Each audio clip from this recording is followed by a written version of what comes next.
It's been a while since I've made a comparison cooking video, so I hope you enjoy this one. It's a chicken pie face-off between Glitter and Lazers and Foodie Beauty. Anna's version is a high-protein, Southwestern-inspired chicken quiche, and these are the ingredients.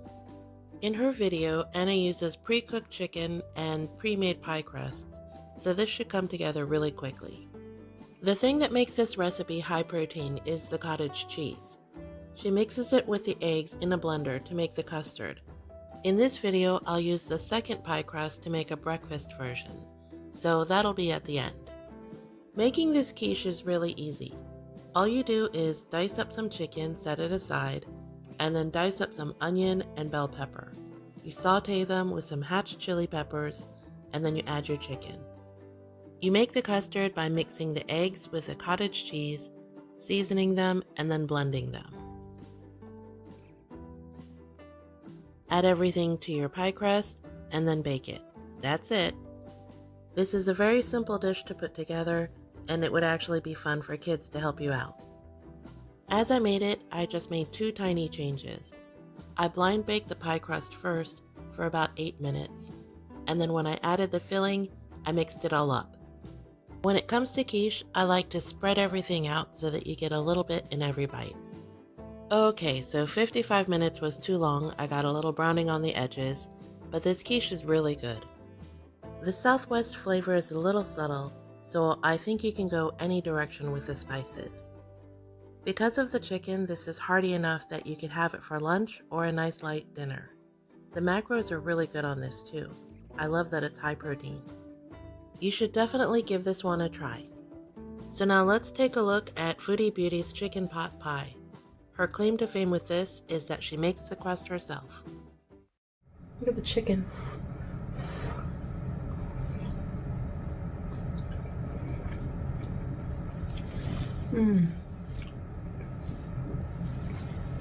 I need to open a restaurant. I make the best pot pie.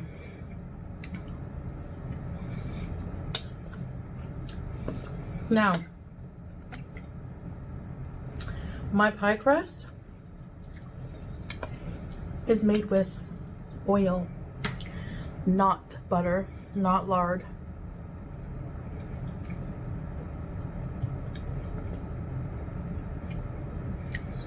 And whole wheat flour. Super flaky. And I'm eating out of the dish because I just feel like it. Beauty bite. So there's chicken thighs, corn, beans, like green beans, carrots. Oh.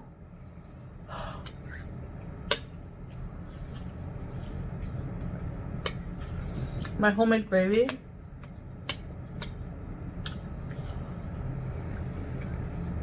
I'm not gonna eat this whole thing, don't worry.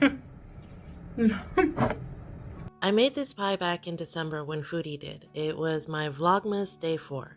So go back and watch the whole video if you want to see it. But the thing that surprised me the most was how easy the crust was to make. I used it to top a skillet full of chopped up chicken, frozen vegetables, and packet gravy. It made a pretty good pot pie, but nothing to write home about.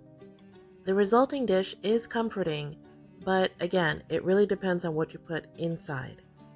Foodie used chicken thighs, frozen vegetables, and her homemade roux.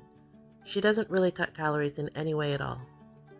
She doesn't show the actual cooking of the pot pie, so we have to guess at the macros. I'll do the best that I can.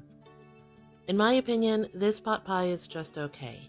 It really doesn't taste that different than a frozen one. All things considered, the best chicken pie comes from Glitter and Lazers. Anna's quiche is both simple and delicious. The best thing is that it's high in protein and relatively low in carbs. If you do try to make it, don't forget the trick about blind baking the pie crust first. It needs just about 8 minutes in the preheated oven to get a good head start on cooking.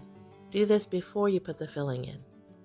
I took the second crust from Anna's recipe and I made a simple breakfast quiche with it. The first thing I did was cut off the decorative edge and a little bit of the side of the pie crust.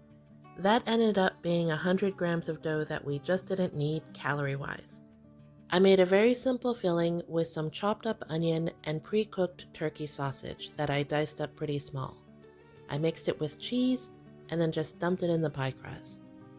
Keeping the onions raw means that they end up with a little bite, which is really nice. Bake it for 45 minutes, not 55, with the standard custard of 3 eggs to 12 ounces of cottage cheese. If you look up the recipe for high-protein quiche online, you'll find lots of different variations. I think next time I'll try ham and cheese with a little bit of spinach. Drop me a line in the comments and let me know what you think. What's your favorite quiche filling? I'd love to hear from you.